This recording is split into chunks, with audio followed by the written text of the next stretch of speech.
ensalcemos nuestro canto con viva emoción.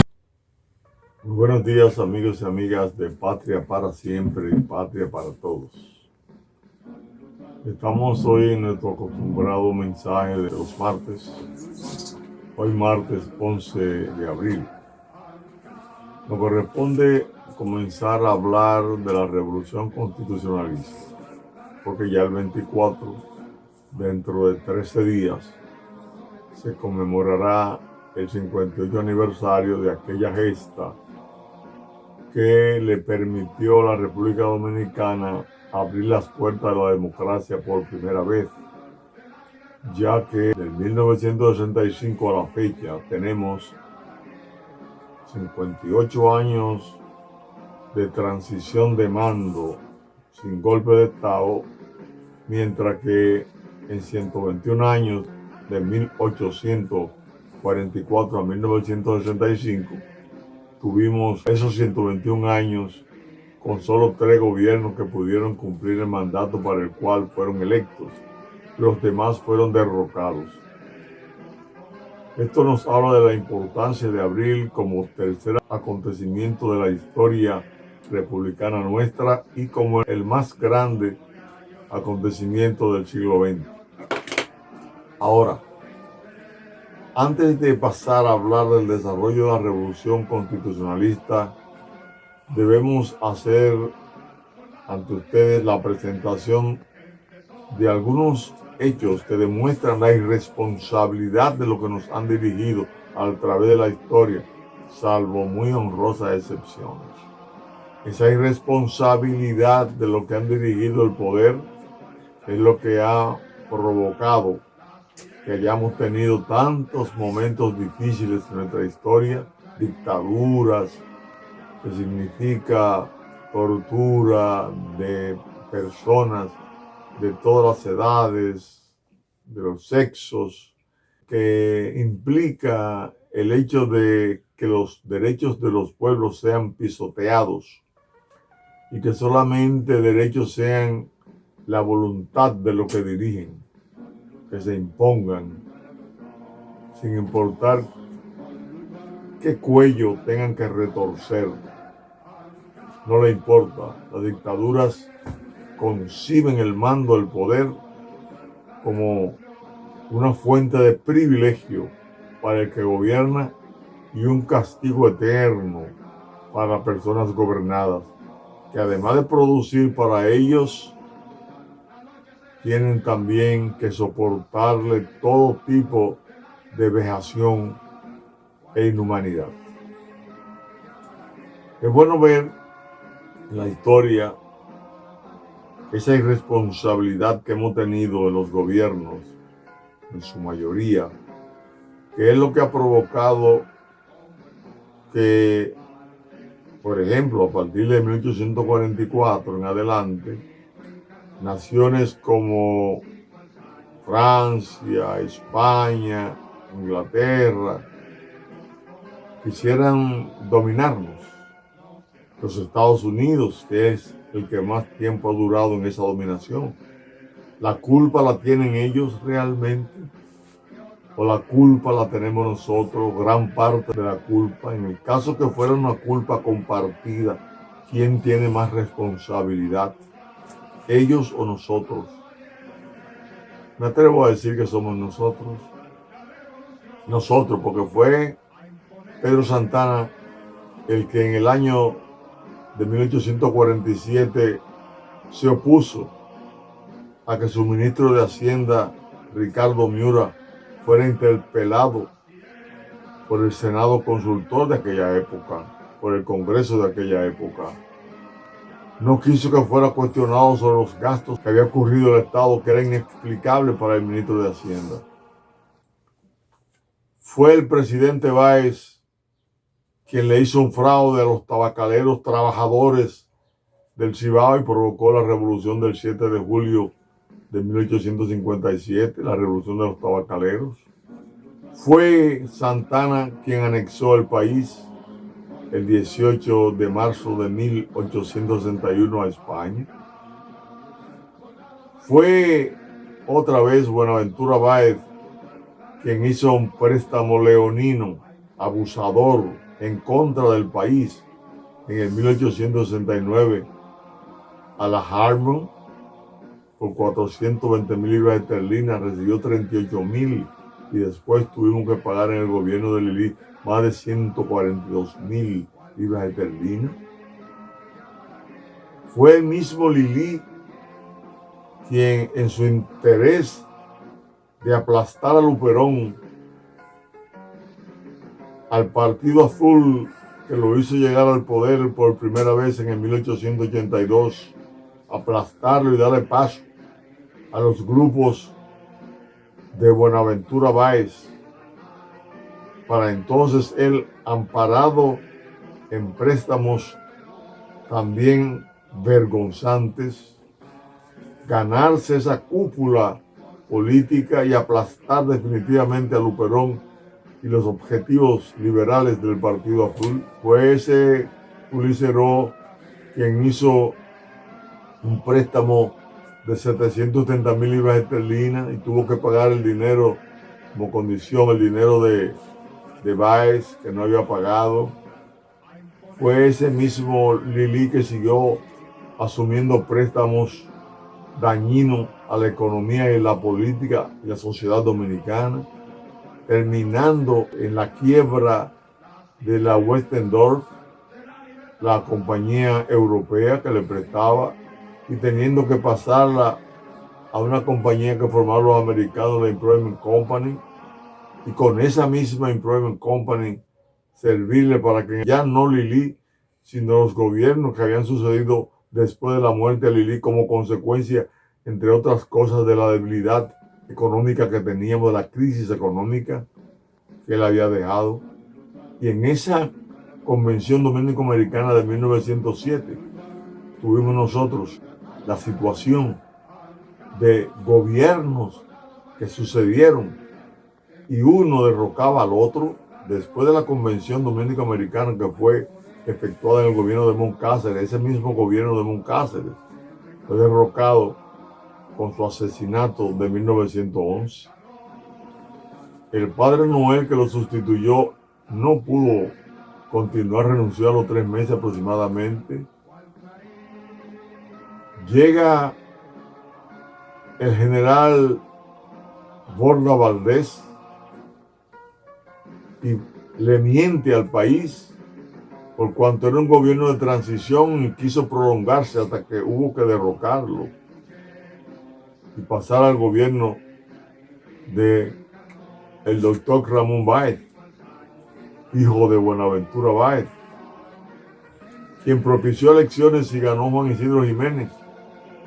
Pero el desorden que había en el país, donde los generales se querían levantar siempre y derrocar los gobiernos electos, como fue ese mismo caso de Desiderio Arias, que obligó a los americanos, o ellos se agarraron de esa situación y plantearon que, además de tener un representante comercial que fuera quien le cobrara los dineros de aduana y administrar la economía del país, ellos exigieron la creación de un ministro de la Fuerza Armada americano. ¿Y cómo aceptarlo una persona que se respete? Juan Isidro Jiménez no aceptó, ni aceptó Francisco Enrique y Carvajal tampoco. Y ocuparon el país en noviembre de 1916 de manera legal. Y duraron 8 años. Y se instaló un gobierno con apariencia democrática de Horacio Vázquez. Pero la cúpula que llega al poder, que no quiere dejar al poder porque quiere eternizar las ventajas, las canonjías que da el poder, buscaron la forma de establecer una prolongación que, en lugar de que él terminara su mandato en el 1928, lo terminara el 16 de agosto de 1930. Y eso trajo como consecuencia la subida de Trujillo al poder. Pero son, como ustedes han visto, la irresponsabilidad de los que manejan el Estado, los que han hundido al pueblo. No le dan participación a la sociedad dominicana, no hacen la redistribución equitativa que señala la Constitución de la República, sino que caen en la corrupción, en el mal manejo de los fondos públicos, y entonces termina una nación extranjera adueñándose del derecho a dirigirnos que tenemos nosotros. Y tenemos que mirarnos por dentro para entender que tenemos que cambiar eso, que la responsabilidad debe comenzar, continuar y ser mantenida por los ciudadanos dominicanos y sus representantes, que tienen que ser la garantía de la dignidad y el honor del país. Pero se comportan como prostitutas. Por ejemplo, en el 1930, cuando Estrella Ureña y Trujillo van a dar el golpe de Estado, Horacio Vázquez, que debió de haber muerto luchando contra Trujillo, que lo traicionó, lo que hace que nombra a Estrella Ureña como ministro de Interior y Policía, para que con la renuncia de Horacio Vázquez y su vicepresidente quedara un vacío que solamente lo podía ocupar constitucionalmente Estrella Ureña como ministro de Interior y Policía, porque así planteaba la Constitución. Entonces Estrella Ureña pasó a ser presidente. Trujillo engaña a Estrella Ureña porque el candidato iba a ser Estrella Ureña como presidente, pero Trujillo, como era ministro de la Fuerza Armada, asumió la campaña política de él como presidente y gana las elecciones, y hay que juramentarlo el 16 de agosto de 1930, y dura 31 años en el poder. Son esos manejos de traición a la lealtad que el pueblo le confiere, o a la oportunidad que el pueblo le confiere a los que van a dirigirnos, los que han dañado la imagen de la nación ante naciones poderosas, y por eso hay la influencia de los Estados Unidos, por ejemplo. Desde aquellos tiempos pasaron por la muerte de Trujillo y están aquí todavía. Son los que dirigen el país, son los que están detrás de la bambalina, detrás de la cortina del teatro político que hay en la República Dominicana. Se demuestra que Trujillo se mantiene en el poder. No importa que Trujillo, los dominicanos honestos y dignos, honorables, quisieran derrocarlo, como quisieron hacer lo de Cayo Confiti aquella vez, que no pudieron, porque el general Fausto Camaño, que era el jefe del ejército, logró hacer una alianza con el jefe del ejército cubano, el nuevo Pérez Dámera. Le llegaron a dar $2 millones y él se encargó de destruir el grupo de patriotas que venían a la República Dominicana con la intención de derrocar a Trujillo. Así nos comportamos nosotros. Luego, cuando se conspira para matar a Trujillo, detrás de esa conspiración están los norteamericanos, y se demuestra que el 30 de mayo en la noche, mientras el presidente Kennedy se dirigía a Europa, específicamente a Francia, en el Air Force One, en el avión número 1 de la Fuerza Aérea Norteamericana, ahí va el presidente, y ahí recibió la información de la muerte de Trujillo, primero que el pueblo dominicano.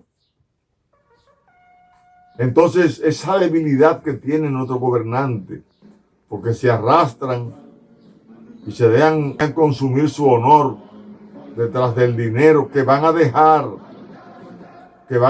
en el país, que van a dejar en la tierra, porque no hay caja que tenga un bolsillo para llevarse los dineros que se roban a los pueblos. Todavía en el 2013 habían unos supuestos hijos de Trujillo con una querida que estaban reclamando más de 4,000 millones de pesos al Banco de Reserva.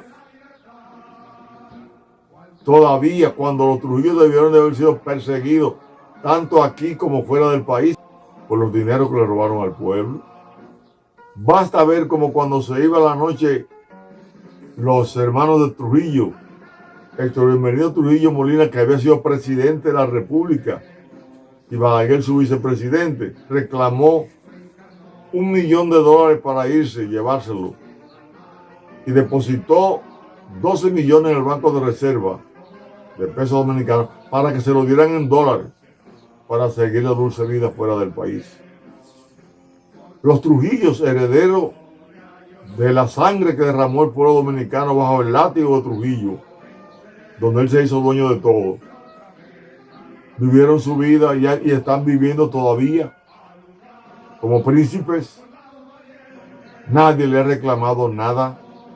A pesar de la ley de confiscaciones del 4 de enero de 1962, la ley 5785 de confiscación de bienes a los Trujillo, a pesar de todo eso, el pueblo dominicano no lo ha disfrutado, porque se convirtieron en las empresas Cordes y todo el mundo sabe que las empresas Cordes terminaron en manos privadas. El país ha sido saqueado. Sobre esa vergüenza, o bajo esa vergüenza, es que hemos vivido pisoteado toda la vida. Hay que rescatar el honor del país, por eso hemos respaldado la lucha contra la corrupción. Hubo una oportunidad el 26 de noviembre de Balaguer haber entregado el poder como lo entregó Horacio Vázquez en una transición democrática que Trujillo violó. En esa solicitud de transición que se le hizo desde la Unión Cívica Nacional, movimiento que dirigía Viriato Fiallo, ahí se pudo comprobar que en la redacción que hizo ese movimiento en la carta a Balaguer para que propiciara esa transición de mando sin sangre, se previó que el jefe de la Fuerza Armada no sea de inicio como en el 30 que era Trujillo, sino que Viriato Fiallo solicitó y los firmantes con él solicitaron que Ramón Rodríguez Chavarría, general que había hecho el bombardeo a la Fuerza Aérea y que provocó la salida de los Trujillo el 19 de noviembre, Balaguer en esa carta plantea a Viriato Fiallo que fuera nombrado ministro de la Fuerza Aérea Dominicana, que Viriato Fiallo fuera nombrado ministro de las Fuerzas Armadas y que una vez Viriato Fiallo en el poder, sustituyendo a Balaguer, porque Balaguer era un presidente de Trujillo, si continuaba, iba a seguir defendiendo la cúpula trujillista, como lo defendió hasta en los 12 años y después. Previendo eso, se le plantea su sustitución por Viriato Fiallo, que era nombrado ministro de la Fuerza Armada. Balaguer renunciaba, él pasaba a ser presidente de la República y Ramón Rodríguez Chavarría iba a ser nombrado entonces por Viriato Fiallo, no ya jefe de Estado Mayor de la Fuerza Aérea, sino ministro de la Fuerza Armada, pero iba a estar bajo la dirección de Viriato Fiallo. Eso no lo aceptó. Esa carta está en un libro que escribió el mismo Joaquín Balaguer, que se llama Entre la sangre del 30 de mayo y la revolución del 24 de abril de 1965. En la página 43 se puede ver la redacción de esa carta.